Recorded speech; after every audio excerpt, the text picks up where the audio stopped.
Hello, everyone. My name is Dr. Kathryn Garforth from Garforth Education, and this is the Right to Read initiative, where we are talking about how we can make sure that every student gets the right to read.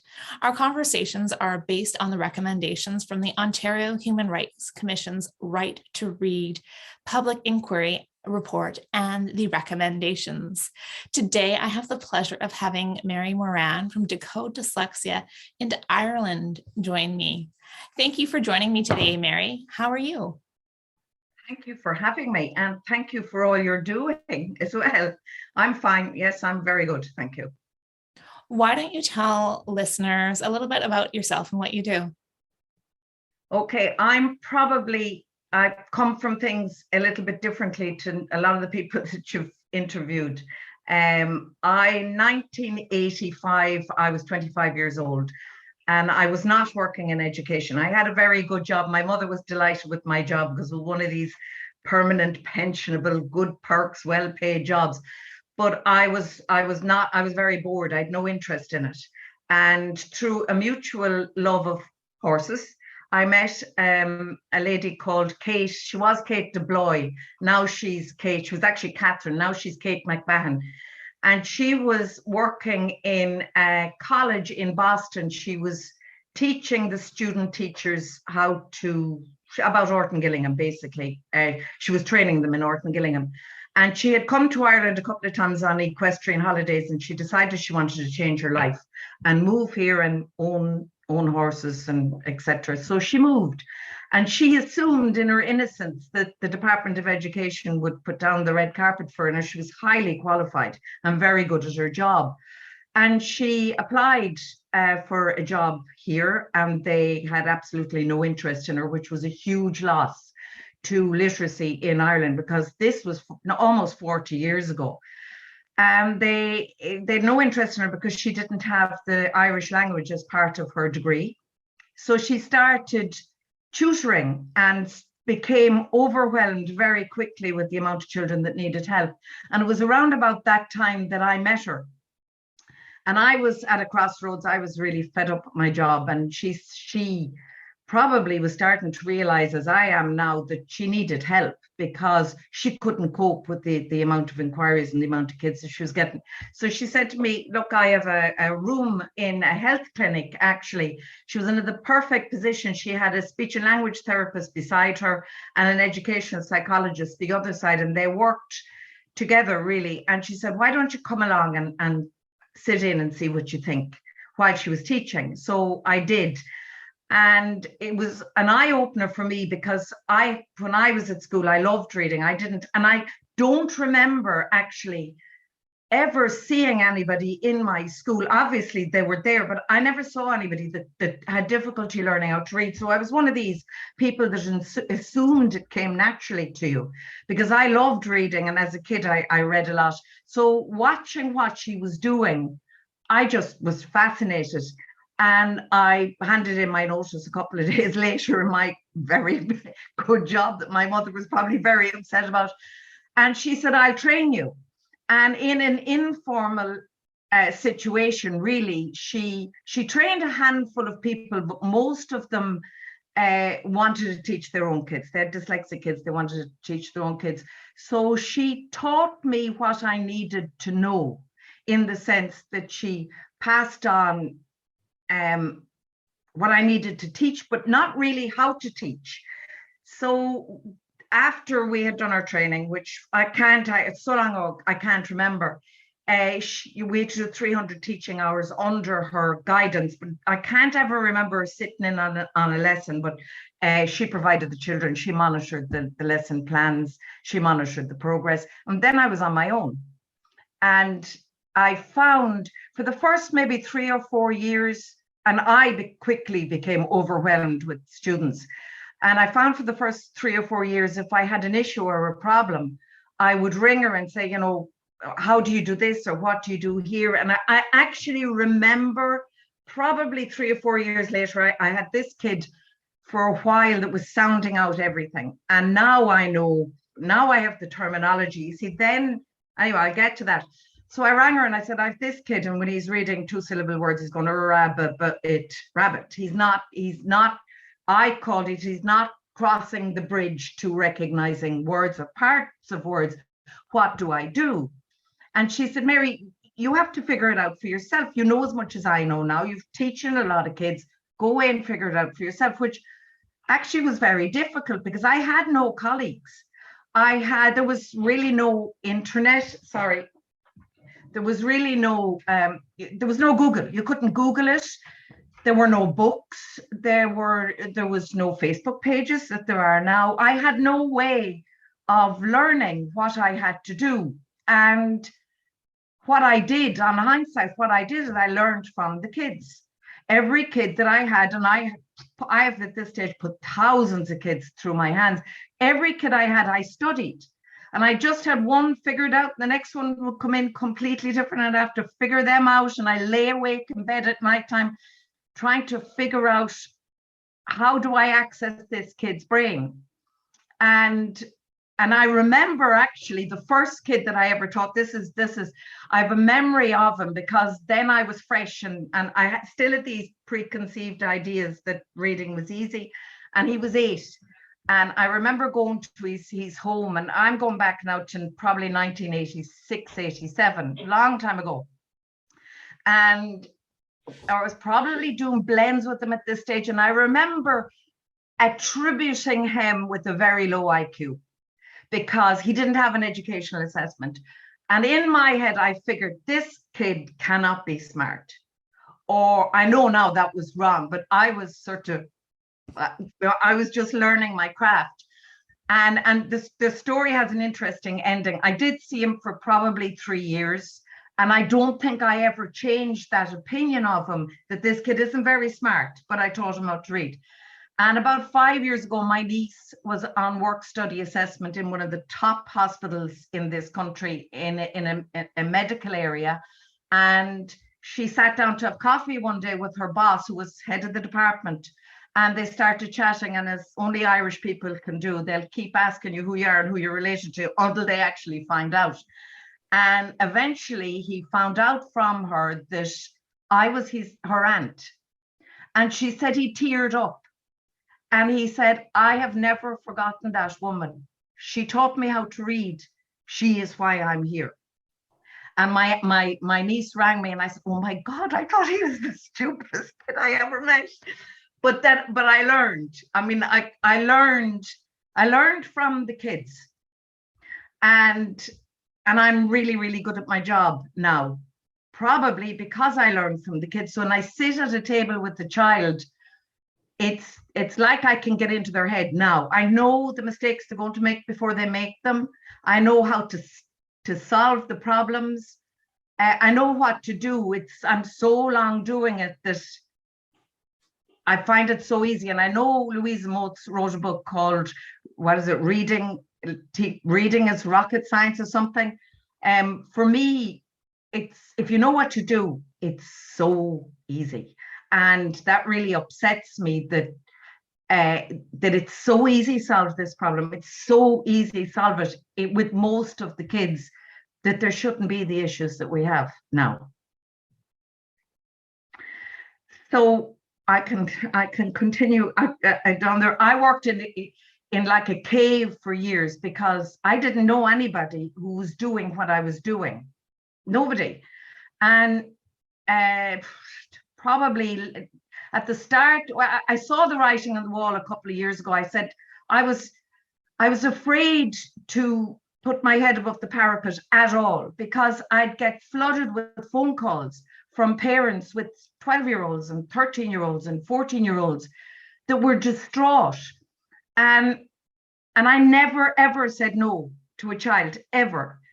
But I knew the end of the road was coming. I'm 62 this year. I can't keep doing it. And I still, up to last year, didn't realize that there was other people doing it in the country, or other people that now understood. And I was trying to figure out, well, what do I do? How can I get out of this? How can I cut back on teaching? How can I stop or cut back on what I'm doing? Because I'm working ridiculous hours. And that's when I decided to write a program that was so easy to use that the teachers and parents that were going to use it didn't require a lot of training, because who was going to give them the training? So that's what I did. And then I put my head above the parapet and realized, oh, there's a Facebook page called The Science of Reading for Irish Teachers. I felt like I was after finding my family when I found that. And now I'm giving talks in schools, I'm giving webinars with the education centres, but now I can do it because I have a tool. When a parent or a teacher rings me, I can say, I can't take your child, but I can still help you. And that has been a huge relief. Now I can see my exit strategy. So it sounds like Ireland has a very similar issue to Canada, with a number of students, quote unquote, falling through the cracks because their reading needs are not being addressed in the classroom. And that's exactly why the Ontario Human Rights Commission did that right to read public inquiry and came up with a report with a total of 157 recommendations on how we can do better for our students. Would you say that's accurate? Like, you're kind of in the same place that we are, needing to do better for our students and helping teachers get the knowledge that they need to do so. Yes, for almost 40 years ago when I started on this journey, I think things were better then for the students than they are now. It was easier to get allowances in exams. There wasn't any help then, as there isn't any help now, but it seemed the maths program in second level changed to a program called Progress Maths, Project Maths. And in the past, if you had a really bright dyslexic that was good at maths, they could come up. Maths was probably their mental health savior if they were really good at it, because they could get the answers. They didn't really know how they got them, but they excelled at maths because they knew instinctively knew what to do. And then they brought in this new subject in second level, that it's not enough to get the answer. Now they have to describe in written language how they got the answer. And I said, oh no, what are they doing to these kids? The one thing that a lot of them had to hang on to, they've just taken it, they've just thrown another roadblock in front of them. I couldn't believe it. I was so upset when that happened, because I knew a lot of the kids, it helped their self-esteem if they were good at maths. And they just took that away from overnight took that away from them. Sorry. And nothing has improved in 40 years, except one thing. Now that I've come out of the cave and I've started to speak to teachers, the younger teachers, and when I say young, I'd say, mid-40s and below, now really want to know how to help. And I gave 2 talks last August. I gave 4 talks in a study centre in Galway. And the first 2 days were for teachers, the second 2 days were for parents, just to enlighten them as to what structured literacy was. And the teachers were so upset, and they said to me, why is this a big secret? Why is nobody explaining that we can teach these kids? Why is nobody showing us how to do it? Why are we not being given the tools? Some of them were angry, some of them were really upset. And I said, I don't know why you're not being given the tools. The tools are there for nearly 100 years. You should be given the tools. So hopefully things will start to change, because, and I know Dr. Jennifer O'Sullivan said the other day that the change will happen from the top. I'm not so sure change will happen from the top, because the top are interested in data, and I'm sure they are interested in literacy. But the young teachers are like, let's for instance me, I'm taking phone calls from distraught parents. I meet 15-year-olds regularly with a reading age of 7 years. And I sit opposite the table and I look at these traumatized, usually boys, because they don't wear it as well.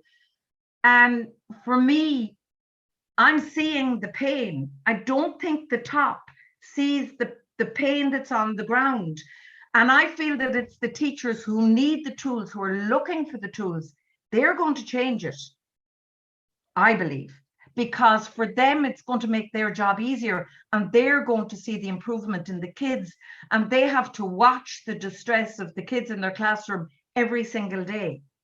So that's where I think change is going to come. And the young teachers are looking for it. They're now actively looking for it. So I think you brought up a couple of really good points. And one of the problems with just focusing on the change from the top is it's helping pre-service teachers going forward, right? So if today every teacher education program across the globe changed to teaching structured literacy, or science of reading, or speech to print, whatever term you want to go by, to their pre-service teachers, we still have a whole generation of in-service teachers that don't have that knowledge. So even if we were to do that top-down approach, there is still a very large population of teachers that don't have that knowledge. So top-down isn't enough. And I'm so happy to hear that Irish does have that grassroots movement happening, because that's how a lot of people believe the change is going to happen. It's the parents making the fuss. Now, parents have been doing this for decades, making sure that their child gets what they need.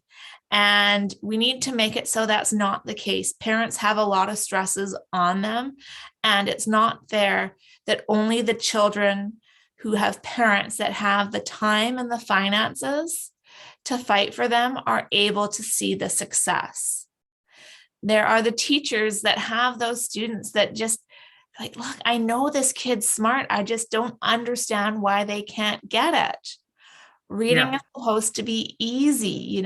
I know that, they have a lot of exposure to print and books, but something's not clicking. And then the teacher gets upset or wants to know more. And that's wonderful. And it's so encouraging when teachers take the initiative to find the information themselves. But it's not something that they should be having to do. It's something that their professional organizations should be providing for them. And they shouldn't have to be on Facebook groups. They shouldn't have to be going to Teachers Pay Teachers and joining the hundreds of webinars there seems to be every month to find this information, because there's no quality control in that process. And it's a huge time investment for the teachers. We need to make it so that there is one place to find this information that teachers can go forward and learn, and have the professional organizations responsible for providing this training. And we also owe it to the children. I am dyslexic myself, and I know exactly about that trauma that you're teaching, because I've experienced it as a student. And that's why I do what I do, because I don't think any student should have to go through what I went through. And it really saddens me that we're still having to do this advocacy effort decades after I was a student, and as a parent seeing one of my own children going through the same struggles, when we know that all of this could be prevented.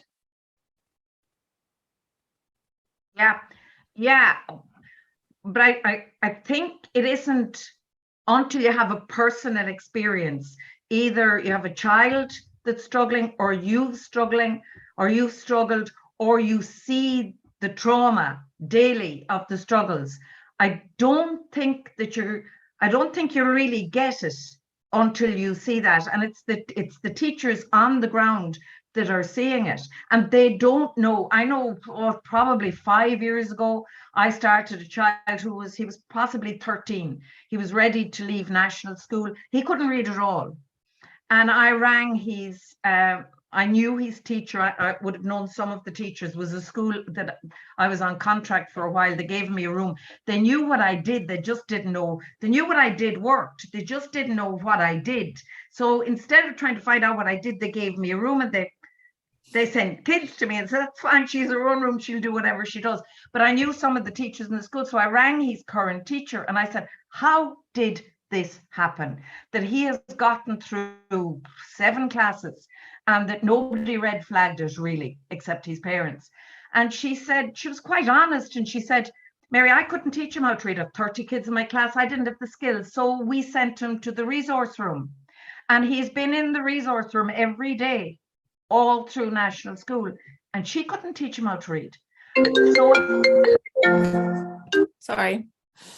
At some stage, she said, we decided he was unteachable. And that tag traveled up through the classes with him. He's unteachable, don't even try, because it's a waste of resource that other kids might benefit from. And she was really upset about it, but she said, I can't do what I can't do. The resource teacher couldn't do what she couldn't do. She didn't have the skills. And at that stage for him, for some of them at that age, it's not too late, but he was severely dyslexic and he had a language disorder. And really it was always going to be minimal improvements with him at that stage. He'd lost too much time.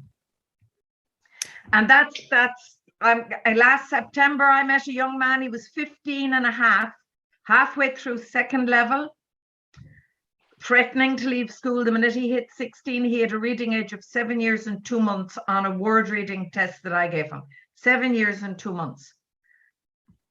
He's 15 and a half. And that I see that week after week at these huge gaps with the older children. And I get a lot of older children. I got a lot of boys. I get a phone call from somebody to say the school suspect he's ADHD. They're going to expel him because of his behavior. Can you look at him? He's rarely ADHD. He's high IQ, can't read, and getting really fed up. So he's acting out. Once they start learning out to school, the ADHD miraculously disappears. Now, I know there's lots of kids with ADHD, but some of these kids aren't. They just can't read. And yeah, it has to be changed, because they're at high risk of suicide. They're at high risk of going to jail. They're leaving school early. What are they going to do when they leave school? They're not employable.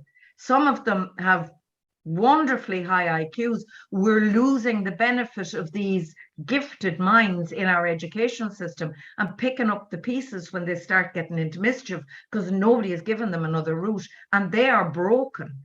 Absolutely, a lot of them are just broken at that stage. And I think when you see that, you become passionate. But until you see that, I don't know if you're quite as passionate, but when you see it, it's very upsetting. I find it very upsetting. It is. Still. And it's even more frustrating when you know that it doesn't have to happen. And that is what research has shown us. And we need to form a bridge between the research and the practice so that every classroom teacher knows about how we can do this. And while there is mountains and mountains of information and different activities and research articles that support this, a little bit of learning can go a long way for teachers, especially in those early years. And I've spoken to several teachers that have, spent a little bit of time getting to know the basics and then implementing it in that next school year in their classroom using some early screening and identification measures, not to diagnose any of their students, but to identify the kids that are at risk and the areas that they need to gain support. Once they have this knowledge, they're able to use it to inform their practices and see the results. And this isn't just for students that are going to have reading be something that's an easier task for them to learn. It's the ones that are at the lowest level that are struggling the most, and without the support will not become readers. And I think another point that I'd like to make is, I think we have to be very careful. And I learned this last year when I decided to give the 4 talks. And the first 2 talks were to teachers. And the first day there were probably 20 teachers there. And I was very nervous. I mean, I had just come out of the cave. And I stood up in front of them. And the girl who owned the study centre that kindly gave it to me was a teacher herself. And I stood up for 3 hours and I talked about long vowels and short vowels and open vowels and closed vowels and syllables. And I spoke probably very quickly. And nobody asked a question. And at the end of the 3 hours, everybody left. And I had to do the same thing again the following day. And I turned to the girl, Ruth, who owned the centre, and I said, God, Ruth, I hope we have a better bunch tomorrow that will ask questions. And she looked at me and she said, it's your fault. I said, what do you mean it's my fault? She said, those poor teachers had no clue what you were talking about. And they didn't want to seem stupid. So they were afraid to ask you a question. It's your fault that they left here without asking questions. So she said, tomorrow you're going to have to change and you're going to have to realize that they don't know. Because she said, I know I don't know. She said, I don't know what an open vowel is. You assume we do. We don't. So you have to change your language. And I would have spoken, I've gone into a number of schools now to give a talk, and that was a really, really valuable lesson, because now I speak to them differently. And some of them have gone on and done masters and know the academic language and know, I mean, even apart from long vowels and short vowels and what I think is very easy, they don't know the academic language. They don't know what morphemes are and graphemes are and orthographic mapping. And I think and I know a lot of them have joined our group, the Science of Reading Facebook page for Irish teachers. And a lot of them have said to me in schools, I never comment because I really don't know what it's about. So I just keep quiet. And I formed the opinion that if we need to get these young teachers really on board, we need to speak to them in very simple language, because they won't know what we're talking about. I mean, heck, even I don't know what a lot of the language is, because I was taught by kids. So my language is always very simple. Now I've learned over the last year, but my way of expressing what kids need to do and how I figured out what kids need to do was figured out through very simple language, because my teachers were the kids. And even now, I mean, I got Louisa Moates' book at Christmas, and I've read the first chapter. I'm probably not going to read anymore, because for me, it's hard slog. I'm not an academic. And I think a lot of the teachers in schools aren't academics. They're just good teachers. And I think if we make the teaching in the early stages and the language of trying to move them over very academic, we're going to frighten them. And we're going to make them feel a little bit like the dyslexics, that they're slightly out of their depth. And I think we have to be very careful with that we bring them along with language that they can understand until they get more knowledgeable. And it's creating that accepting environment, because it's very unnerving when you're, a professional, and to learn that there's knowledge that you're missing and that this knowledge could really help you professionally. And we need to say, look, I'm sorry, this wasn't covered in your pre-service training program, that you don't have this knowledge, but we want to create a safe place for you to learn it and go back to square one. Now, there's going to be things that you're going to learn that you wished you learned at the beginning. And there may be students that come to mind with like, oh, if only I had known this when I had that student. And there can be a lot of guilt associated with that. But you have to remember, if you don't know what you don't know, you can't do anything about it. So you have to put yourself in that vulnerable position, willing to accept that there were things that you didn't know that you can learn, and that going into that process of learning them is going to really help you with your students and professionally. And being able to accept the discomfort on that process, but know in the end it's going to make your job easier. And that's where I find the science of reading groups and the webinars and the presentations can be a little bit overwhelming because you get these slide packs or these slideshow presentations on PowerPoint, and there's all these citations and jargon, and it's intimidating. And you see the acronyms and you're like, what does that stand for again? And we need to make that safe place and the acceptance and the mentorship available for teachers by teachers, helping students do better.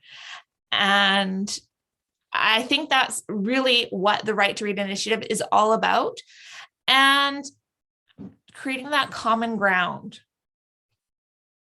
Yeah, and what I started to do recently, and now I can do it, but I think 20 or 30 years ago, I got a lot of, and I know that when Donna was interviewed, she made a comment. She said it was something like the three biggest obstacles to educating children are egos, politics, and was it money? And I said, well, she was bang on, because over the years, I would have gotten a lot of negative pushback with older teachers and their egos, and teachers that should have been really saying, I see the changes in the kids that are in my school. What are you doing? And the opposite was happening. And there were a couple of schools that if I'd start a new child, I'd say, what school is that child? And if they said a particular school, I'd say to the parents, please don't tell them you're coming over to me, because you're going to get negative feedback. Now, that was then. Things have now changed. And now what I'm doing is after Christmas, I started 4 12-year-old boys, not in this, 2 were in the same school, 2 were in different schools. And they were probably all reading around 7. And I knew they start secondary school in September. I see kids once a week for 45 minutes. That's it. And only 30 minutes of that is reading. I was against the clock. So I said, I really need help if I'm going to get these kids up by September. So I contacted their resource teacher, their literacy teacher, their special needs literacy teacher, whatever, the SEN teacher, whatever the names are. And I rang them and I said, look, if I video what I'm doing with these kids once a week, and they have a book that I've given them, and I WhatsApp that video to you, will you continue for the other 4 days? And they all said yes. And every week, I don't do the whole lesson, I do maybe 20 minutes. So they're getting a sense of how to help them with the mistakes that they're going to make, or that they do make, that they're learning how to intervene. And they're learning what they need to teach, because the structure in the books, it's all explicit and it's sequential and it's cumulative. And those kids, those 4 boys, are turning inside out because we are working together. And it's been absolutely wonderful, because I would not have been able to get the job done as successfully on my own. I didn't have enough time. But now we're working together. And the teachers are learning as well. They're all on different levels. These 4 kids are all on different levels. So the teachers are learning, and they're going to be able to implement what they're seeing on a video with the next kid that has a problem. And I think that's just amazing. Yeah, no, we do have a comment in the chat discussing how if the director of curriculum isn't on board, it doesn't matter what the teachers learn or want to know. And I see that time and again. And I know in Canada, a lot of our curriculums are still focused on that balanced literacy or whole language approach to reading, which doesn't align with the science of reading or structured literacy, because we're drawing the students' attention away from reading the printed word.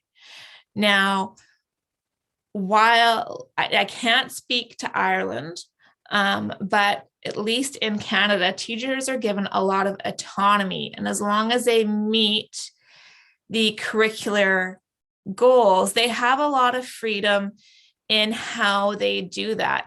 Now, there can be issues with that in making sure that best practices do happen, but it does provide that little bit of wiggle room for teachers to kind of branch out on their own and start that grassroots movement. And I've spoken to several teachers that have done that and been able to do little tweaks here and there in their classroom and make huge changing, even in schools where you have a large number of disadvantaged students that are definitely at risk for school and reading failure. Now, after a year or two of doing this, the other teachers start to take notice because they see how the students are coming out of your classroom compared to other classrooms. And then they start to ask questions. And that's why making sure that we're not just waiting for that top-down approach and change to happen. We need to make sure the grassroots bottom-up approach happens with teachers. And unfortunately, realistically, I think we're still going to have the parents on board calling out the schools when their child is not learning how to read like their peers and like is expected. I don't know where that comment came from, and I don't work in a school environment, so I don't know a lot about the curriculum, but I think our teachers have a lot of autonomy, because I've been invited into a lot of schools to give talks, and they are changing the way they're teaching children how to read within the school, and it's not on the curriculum. So I think that here, if it works, teachers will use it. I mean, they'll still have to use the curriculum, obviously, but if they use it to supplement the curriculum and it's working, I think we have a lot of autonomy here. I think we're lucky. I know some countries don't, but I think we're quite lucky here that teachers have a certain amount of freedom to use what they feel is going to work, while still using the curriculum to supplement it. Yes, definitely. So if you were in a utopian society or a world where you could have control of how these changes would occur and what we could do to do things better for our students, what would you do? I would implement structured literacy in the baby classes, with the really little kids, because if 1 in 5 are dyslexic, and I don't know what the percentage of mild dyslexics are in that group, and none of them really get assessed here, at least until they're about 10 or 11. So if they get structured literacy in the early years, the mild dyslexics will read, and their brain will start to read like the non-dyslexics eventually, and they won't get red flagged, because they'll actually be reading, they'll have learned to read with the class through structure. And that will take the pressure off the remedial system, because now when the kids are getting to 8, 9, 10 or whatever, or kids that look like they're okay up to about 10, and then suddenly the world comes crashing down and it's realized these kids are not reading, then there's a flood of kids into the remedial system within the school, which cannot cope at that stage because there's all of these kids. Whereas if that cohort of kids, well, if they were all taught through structure early on, at least that cohort of children would probably learn how to read without one-to-one tuition, without burdening the resource system within the school. And for the school, I think it would be better, because the kids that need the one-to-one tuition and the resource on an ongoing basis, that would be much lessened, and they would get more resource and better resource, because the kids that could learn in a group with the class, they'd be sorted out much earlier. It's like it's kicking the can down the road so that they're all being funneled into resource at some stage if it's not getting sorted. If those that can be sorted easily at an earlier stage were sorted, it makes everybody's job much easier as these kids get older. Because once you open up, once they start to get structure, if they're mildly dyslexic and they start to get structure, they're opening up the pathways to where they can actually read themselves. And they may never be red flagged as having a reading problem. Nobody might ever realize that they're dyslexic because they learned to read with the rest of the class through structure. That has to be a huge benefit if that happened, I think. Because you don't have all of these kids then. I mean, and those kids are so easy. They're the ones that are really easy to teach. Just give them the structure. And it's like putting a duck into a pond, they take off. So that's a no-brainer for me, I think.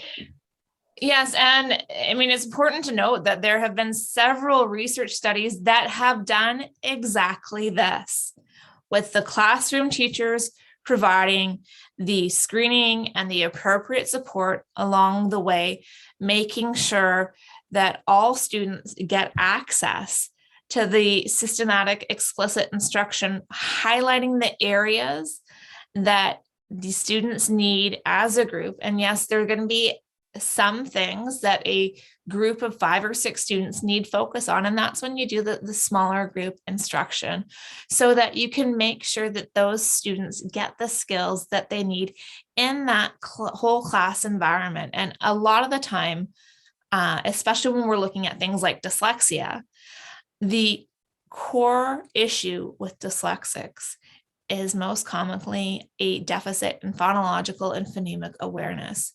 Now, there are very effective activities that you can do with students as a whole group, small group, as a classroom teacher, that you can help support the development of these. And as you mentioned, this can start as early as some of those preschool years. We can see this in 4 and 5-year-olds. And with the appropriate instructional support along the way, we can catch them before they fall, teach them the skills that they need, that they were weak in, before they are needing them with the formal reading instruction. So if we're able to catch them up before the instruction begins, they're starting at a more level playing field with their peers, and they can make the progress at the same time as their peers, so that they aren't dealing with the same gaps that you see the other students having. Now, we are having a question about the activities that you would suggest for this structure. And would you do it as like station teaching or whole class teaching? How do you see this working? Well, I don't work in a school environment. I'm lucky to have kids in a one-to-one situation. And the most kids I would have ever seen together were 4. And it's a huge privilege when you can have a child in a one-to-one situation. So I don't work in a classroom situation, so it's hard to advise in a situation that you've never worked in. But I've seen videos, especially in England, when they started with the synthetic phonics, and they had all of these videos of teachers of little kids, 5-year-olds, doing drill cards and teaching them the sounds and teaching them how to put 2 sounds together and 3 sounds together. It's very easy to do that as a group. And they support one another and they compete to get it right. And they can all get it right together at that stage. And I think that stuff like that is very easy to do, even in a classroom situation. And don't stigmatize. I mean, some of these kids feel very stigmatized when they have to leave the classroom every day and go to special ed. And obviously some of them are going to have to do that for a long, long time. But there's a lot of the kids that won't ever need that if we teach them a certain amount in the class. I mean, I've had kids in the past that I've started, younger kids often, that don't know their letter sounds, don't know how to put any sounds together. And literally within 6 months, they're reading words that they've never seen, and they're using skills that I haven't taught them. It's like the penny dropped. It's like the brain opened up, and they don't need any more instruction. Even there's still a lot that I could teach them. They're swimming on their own. I mean, I know I use all these phrases that they're not academic phrases, but it's the way I look at these kids, they've taken off. And all the kids I finish with, I monitor every 6 months when they're on their own to make sure they're doing okay. And those kids always do okay on their own. So there's a huge bunch of these kids that need a little bit of instruction, and they can get it in the class, and you're developing their brain to learn how to read like the kids that read easily. And if even those kids were caught, they didn't end up in the remedial system, it would benefit the schools, because the schools wouldn't be spending all this money on all of these kids that they need to remediate and catch up, because they're not ending up in the special needs the special needs rooms or the remedial rooms or whatever they call it. But also the severely dyslexics, if you're not intervening with them until they're 10 or 11, well, it's very hard to catch them up well at that stage, because they've missed so much. And then they probably have language deficits because they're not reading. They may not have those language deficits if you'd started them earlier and you'd identified them earlier and you started kicking in with some language help as well, that they'd still have a struggle, but by the time they're 12 or 13, then they're taking off because you've helped them the whole way along. You haven't waited until they're really struggling to backpedal. And I see a lot of those kids with 4, 5, and 6 years of a reading gap between their chronological age and their reading age. That's huge. To try and make up for those lost years in school, that shouldn't happen. Definitely. And I have actually just put 4 links to YouTube videos in the chat that look at various ways that teachers do this type of instruction in their classroom. The first is Kim Lockhart, who shows us how she uses structured literacy in a early French immersion special education classroom. Now, while this is talking about French immersion students, the strategies and the support that she has work with English speaking students as well. And the interview is in English. So even if you are teaching at an English speaking school, you can see some very good examples there. I also have a video from Dorothy McKay, who is showing us how she uses the science of reading in I think she's in grade 1 and 2 classroom. So she takes us step by step through the activities she does with her students in the classroom. Then we have Kate Wynn doing a description of the activities that she uses with her students in a kindergarten classroom as a whole class.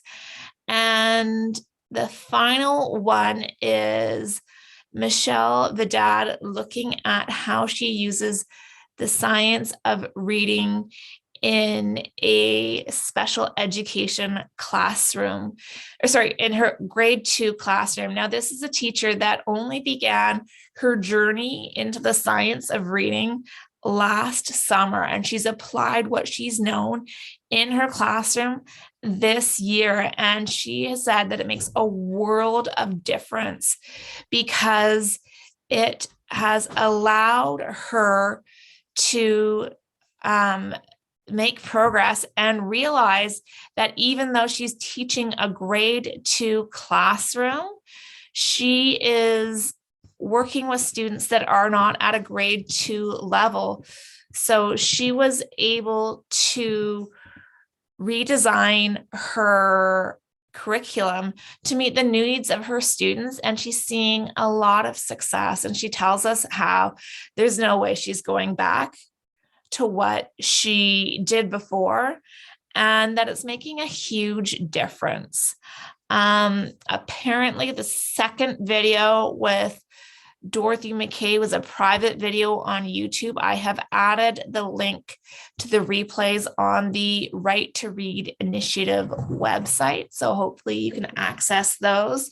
You can also access the audio version of all these lives that we're doing with the Right to Read Initiative on the Right to Read Initiative podcast. So this conversation and others are archived for you to reference in the future. Now, we have someone saying that they love your honesty. So many people have no problem telling us what to do in the classroom when they haven't stepped foot in one for decades. So I think that's key in understanding this, that we need to take our information and our understanding and put them in the context that we know it and how to move forward, but realize that when we're looking at things related to structured literacy and the science of reading, the concepts cross teaching areas.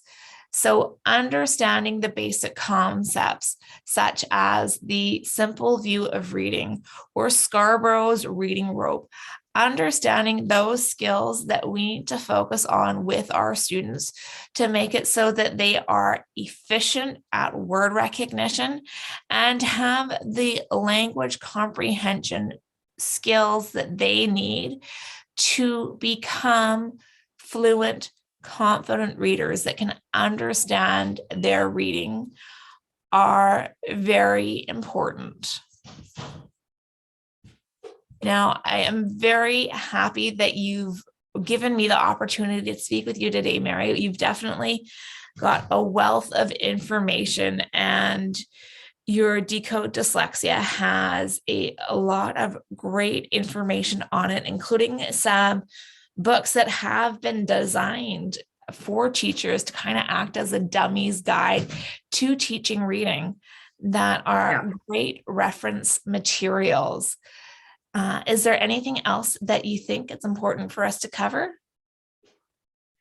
Not really. I suppose the only thing really I have to say is when teachers make the shift and they start to see the changes in the kids, that feeling is just magic.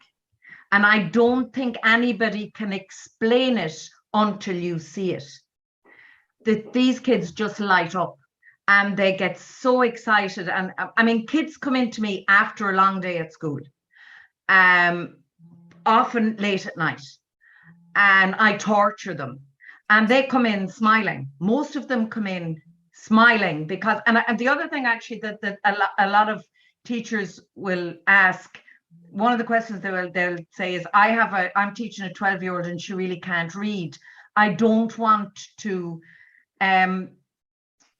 have her read CVC words and simple words like that because I don't want to embarrass her. And my answer is always the same. She would rather be reading CVC words and embarrassed and coping than handing her a book with words like ostrich and elephant and words that she's expected to recognize, that she feels like she's falling off a cliff. So don't worry about embarrassing her because I have taught 17, 18, 19-year-olds I've started them with the alphabet, and I've started them on CVC words, and they've been on them maybe for a little while, and I don't think any of them has ever been embarrassed because they didn't feel like they were overwhelmed and out of their depth.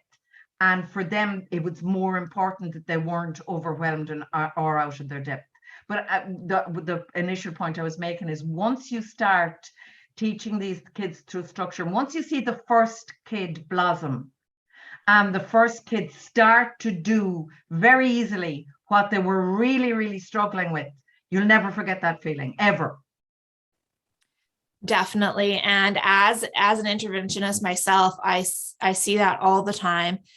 And the importance of going back to where the individual is and taking the time to really understand the skills that they have and the skills that they need supported so that we can make sure that the instruction is appropriate for their needs.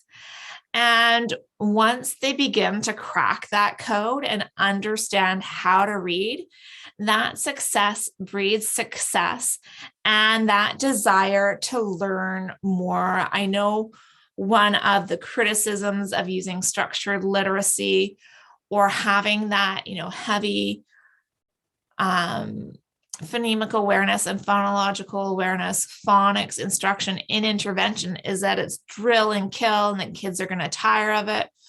Well, in actual fact, if it's something that they need, they're not going to tire on it, and they're going to want to do it until they understand and have it down pat. Then we need to move our instruction on to the level that they are at and continue to build on the skills that they need. Absolutely. And you'll have happy kids. Yes. And happy parents. and happy parents. I don't get to meet the parents very often, but definitely you have happy kids. And if you have happy kids, it's a joy to spend time with them. It's not a chore. It's not work. It's just a joy. Yeah. Thank you so much for joining me today, Mary. I've really enjoyed our conversation. Okay, thanks a lot. And thanks for all you do. Thank you. Okay. Bye-bye.